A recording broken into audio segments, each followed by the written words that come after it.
Yeah, so it's our last topic for tonight. Recurring bet, as Brian says, cover art. Talking about it. So recently, pardon me. Recently, I've been getting into not really hard and heavy. I've had a PSP for a couple years now, but I never had a charging cable for it, so it just kind of sat there. And I was like, yeah, I'll get to that whenever. So I recently got a charging cable for it. And one thing I've realized is that there are just so many good compilations on the PSP. Like I know that it has a really deep library of its own with a lot of unique games, but even if you don't want to go through that kind of hassle, just getting the compilations alone are really good.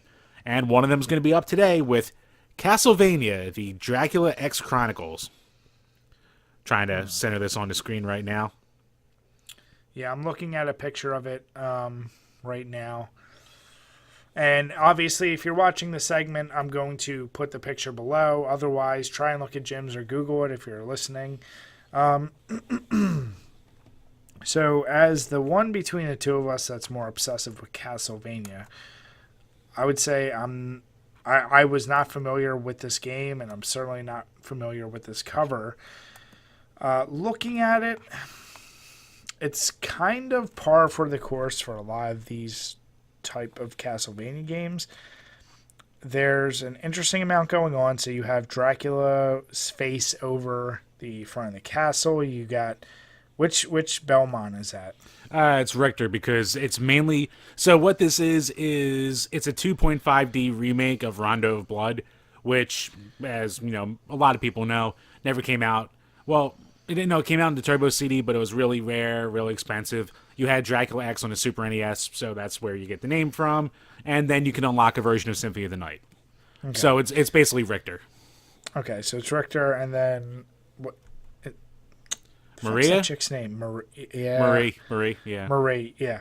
And she's holding what looks to be different types of flowers in her hands. Flowers and a crucifix in her hand, yeah.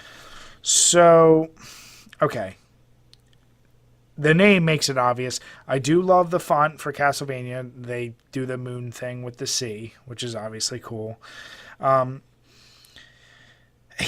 I just have a general problem where, like, Dracula, if you didn't know this was a Castlevania game and you got right Castlevania, I would not know this is about Dracula or vampires.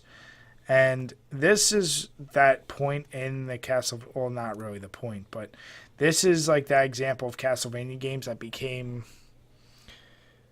not that any of them were super scary or horror, but like it just went down that like more anime Japanese style. And It all went down to Symphony route. yes, exactly. And I never that kind of actually turned me away from the series. And a lot of those games, I know there's a ton of them for the DS and stuff.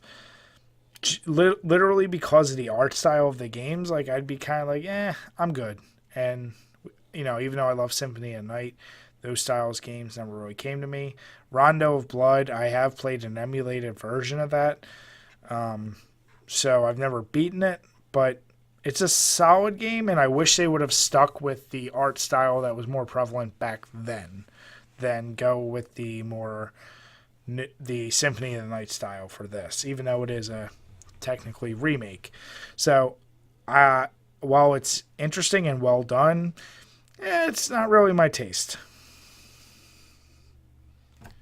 Yeah, and I'm kind of with you. Here's the thing: if you don't know anything, oh, actually, it's what do you call it? Unlock Rondo of Blood, and you get Symphony or whatever. I forget what. But either way, it's all based around Richter. If you don't know anything about Castlevania or what's going on, you can say it's a well drawn cover, but it doesn't tell you anything. Yeah. So you have the guy with the whip, you have the scary Dracula face, and you have the chick. So on its own, it's like you said, it's kind of bland. It's par for the course for seemingly every Castlevania game since Symphony of the Night, but solid game collection. But it's a well drawn but kind of uninteresting cover, I would say. I just always, like I said, I always have problems with things that are, and it's going based off of it has Castlevania, it has a really good following. They don't need to jam it down your throat what's going on because you know, but like go back to the original Castlevania cover, go back to Simon's Quest, go back to like those originals. It was pretty damn obvious. You're fighting monsters. You're doing like more action scenes, and like one of my, like give him goddamn fangs. Show fangs. Show blood coming out of his mouth. Show something that he's a vampire, not just this boring ass and then a chick holding flowers. Oh, that really makes me want to like. Are we fucking playing a gardening game? I just. Who started? I'm damn it. I know I'm being harder on it because it is well done, as we've said now multiple times. But yeah, it's just very boring for a Castlevania game. And that kind of was the theme after Symphony of the Night might be a great game, but even that leaves a lot to be desired. Yeah. And I mean, if you want, compare it to the old Castlevania where guy with the whip standing in front of the freaking castle, like, you just know, oh shit, something's going down. Yeah. This, you're just like, oh, what's this, weeb crap. Yeah. Even Symphony of the Night, the thing I'll give that game credit for is you had at least a cool silhouette of Dracula's castle in the moon with bats flying. And bats signify vampires. This one is just a dude with a goatee, which, once again, I know we all know is Dracula. But come on, man. Fuck. So, well done, but yeah, if I was passing by it and if I really wasn't sure, it would never sell me. Yep, same here. Yeah. So good question, though. Yeah, no, I'm sure. That's a game that's not a bad decision, Jim. Yay! So, guys, and I'll never talk about it. Exactly. You'll never play it. You'll never finish it. You're like, I just have it on my shelf. Now let me go watch plants grow. I will play it. Probably won't finish.